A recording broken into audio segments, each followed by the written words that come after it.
Hi, I'm Steve, and this is my Taxonomy of Frames for innovating. And we start with a proposition that people build spaces. That's what we do with our lives.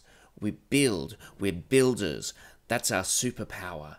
And the spaces that we build are of three different types, but all three are as equally as real and as consequential. There's physical space, just as important, virtual and cultural space. In virtual space, consider this: the telephone and a cave painting, some ancient scroll of paper, and Facebook all count as virtual space, because virtual space is made up of information flow. Cultural space is too, but it's inside our individual and collective heads. Winston Churchill once said something like, "We shape spaces, then spaces shape us." It's hard to innovate or reinvent or transform a space if we haven't even noticed it's there. So if I want to become a better innovator, I need to become a better noticer. And that's what my taxonomy of frames is to help people do: increase their capacity to innovate by developing their ability to notice. There's 4 frames in the taxonomy. Let's meet them now, and then you can try to spot them in the spaces you know well. So we start with the organisational frame. As a metaphor, picture a business person who wants to know how everything fits together, how everything is organised.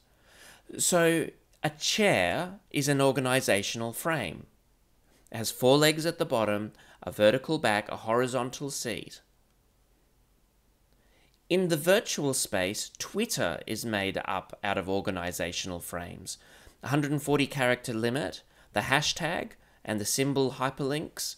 These are organisational elements. And in cultural space, how about a company's leadership structure? Where I work, we have a ball-bearing structure, like Knights of the Round Table. Next up, sequence frames. As a metaphor, picture a cyclist repeating a sequence of actions over and over again. In physical space, an example is the sequences on an assembly line. In virtual space, the sequence of traffic lights at an intersection. In cultural space, where to start? How about a timetable?